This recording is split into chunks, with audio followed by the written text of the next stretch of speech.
തൃശ്ശൂരിലെ കള്ളവോട്ടുകളുടെ വിവരം പുറത്തു വന്ന ശേഷം ഒളിച്ചോടിയ സുരേഷ് ഗോപി ആഴ്ചകൾക്ക് ശേഷം പ്രത്യക്ഷപ്പെട്ടുകൊണ്ട് താൻ കള്ളവോട്ട് നടത്തിയതിന് ഇവിടെ തെരഞ്ഞെടുപ്പ് കമ്മീഷൻ ഉത്തരം പറയുമെന്നും അല്ലെങ്കിൽ സുപ്രീം കോടതിയിൽ പോയി ചോദിക്ക് എന്നുമൊക്കെയുള്ള ധിക്കാര വർത്തമാനമാണ് ഒരു കേന്ദ്രമന്ത്രിയുടെ ധാർഷ്ട്യമെങ്കിൽ ഈ രാജ്യത്തിൻ്റെ പോക്ക് എങ്ങോട്ടാണ്?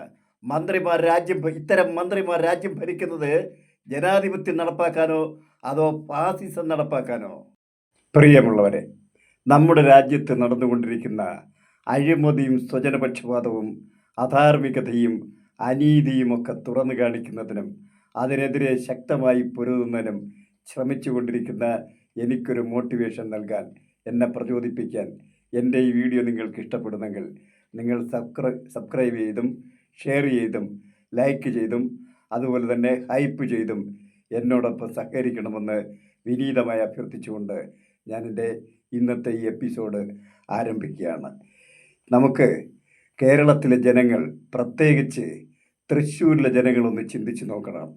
കഴിഞ്ഞ ഇലക്ഷന് 5 വർഷം മുമ്പ് വരെ അവിടെ തൃശ്ശൂരിൽ ഒരു വീട് വാടകയ്ക്കെടുത്ത് അവിടെ കുടുംബസമേതം താമസിപ്പിച്ചുകൊണ്ട് അന്യ മണ്ഡലങ്ങളിലെ BJP പ്രവർത്തകരെ തൃശ്ശൂരിൽ കൊണ്ടുവന്ന് ഫ്ലാറ്റുകളിലും വാടക വീടുകളിലും ഒക്കെ താമസിപ്പിച്ച് അവരുടെ പേര് വോട്ടർ പട്ടികയിൽ ചേർത്ത്, അതായത് കള്ളവോട്ടുകളൊക്കെ നടത്തിയ സുരേഷ് ഗോപിക്ക് ഒടുവിൽ അതിൻ്റെ ഉത്തരവാദിത്വം തനിക്കല്ല, ഇലക്ഷൻ കമ്മീഷനാണ്, അല്ലെങ്കിൽ സുപ്രീം കോടതിയിൽ പോയി ചോദിക്കുക എന്നൊക്കെയുള്ള ധിക്കാരപരമായ ഈ പെരുമാറ്റം നടത്തുന്ന ഇദ്ദേഹത്തിന് സത്യത്തിൽ ഒരു കേന്ദ്രമന്ത്രിയാകാൻ എന്താണ് യോഗ്യത?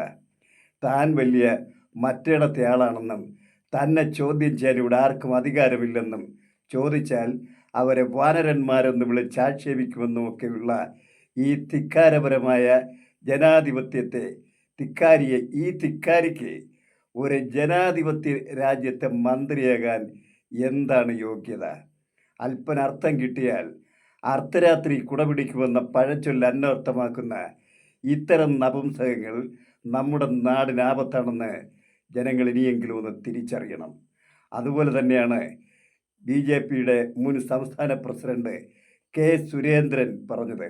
അദ്ദേഹം ജനങ്ങളെ കളിയാക്കിയത്, ഞങ്ങൾ 60,000 കള്ളവോട്ടുകൾ നടത്തിയെങ്കിൽ അത് കണ്ടുപിടിക്കാൻ കഴിയാത്ത ഇടതുപക്ഷവും വലതുപക്ഷവും പോയി തൂങ്ങിച്ചാകട്ടെ എന്നാണ് അദ്ദേഹം പറഞ്ഞത്.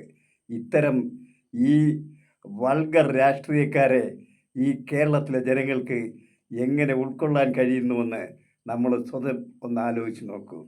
പിന്നെ അരി എത്ര എന്ന് ചോദിക്കുമ്പോൾ പയർ അഞ്ഞാഴി എന്ന് പറയുന്ന ഇലക്ഷൻ കമ്മീഷൻ്റെ മറുപടിക്ക് അവരെ കുറ്റം പറയാനാവില്ല. കാരണം അവർ ഭരണഘടനയനുസരിച്ച് ജനാധിപത്യ രീതിയിൽ അധികാരത്തിൽ വന്നവരല്ല, ഓടിളക്കി വന്നവരാണ്. അതായത് ജാരവീരന്മാരാണവർ. അവർക്ക് സത്യസന്ധതയോടെ പെരുമാറാനോ അതല്ലെങ്കിൽ ജനങ്ങളോട് ഉത്തരവാദിത്വമോ കൂറോ ഉള്ളവരൊന്നുമല്ല. അതുകൊണ്ടാണ് രാഹുൽ ഗാന്ധിയുടെ ചോദ്യങ്ങൾക്ക് അവർ മറുപടി പറയാത്തത്. അവർ മറ്റ് വിഷയങ്ങൾ അവതരിപ്പിച്ച് പകരം ജനാധിപത്യ ധ്വംസനം നടത്തുകയാണ് അവരുടെ ലക്ഷ്യം.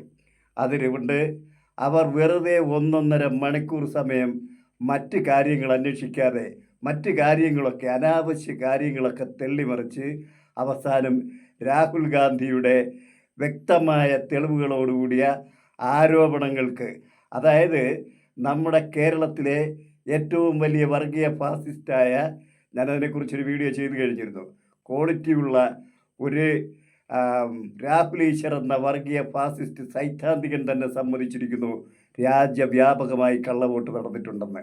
എന്നിട്ട് അതുപോലും അംഗീകരിക്കാൻ കഴിയാതെ, ഒരന്വേഷണം പോലും നടത്താൻ കഴിയാതെ അതൊക്കെ തള്ളിക്കളഞ്ഞ ഈ ഇലക്ഷൻ കമ്മീഷൻ, ഈ ജാരവീരന്മാരും ഇത്തരം താർട്ടി പ്രകടിപ്പിക്കുന്ന ഇവിടുത്തെ സുരേഷ് ഗോപിയെപ്പോലുള്ള ഇവരൊക്കെ രാജ്യം ഭരിച്ചാൽ നമ്മുടെ രാജ്യത്തിൻ്റെ അവസ്ഥ ഉണ്ടാവും.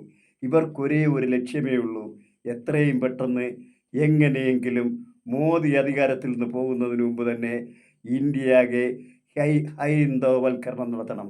അല്ലാത്ത പക്ഷം അതൊരിക്കലും സാധ്യമാവില്ലെന്ന് അവർക്കറിയാം.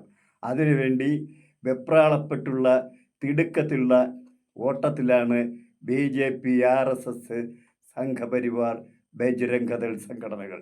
അവരുടെ ഓട്ടത്തെ നമ്മൾ ഇവിടെ കൂച്ചുവിലങ്ങിട്ട് അവരെ അധികാരത്തിൽ നിന്ന് പുറത്താക്കി ജനാധിപത്യം സംരക്ഷിക്കാൻ കഴിഞ്ഞില്ലെങ്കിൽ നമ്മുടെ നാട് ബ്രിട്ടീഷുകാർ ഭരിച്ചതിനേക്കാൾ ക്രൂരമായ അടിമത്തം ഇവിടെ അനുഭവിക്കേണ്ടി വരുന്ന ജനങ്ങളുടെ ആ അടിമത്തത്തിൽ നിന്ന് നമ്മുടെ കേരളത്തിലെയും ഇന്ത്യയിലെയും ജനങ്ങളെ രക്ഷിക്കാൻ എല്ലാ ജനാധിപത്യ വിശ്വാസികളും മതേതര വിശ്വാസികളും യുവജനങ്ങളും ആബാലവൃത്തം ജനങ്ങളും ഒന്നിട്ടിറങ്ങി ഈ വർഗീയ ഫാസിസത്തെ തച്ച് തകർക്കണമെന്നും അവരിൽ നിന്ന് ഇന്ത്യ രാജ്യത്തെ മോചിപ്പിക്കണമെന്ന് ആവശ്യപ്പെട്ടുകൊണ്ട് തൽക്കാലം ഞാൻ എൻ്റെ വീഡിയോ ഇവിടെ അവസാനിപ്പിക്കുന്നു.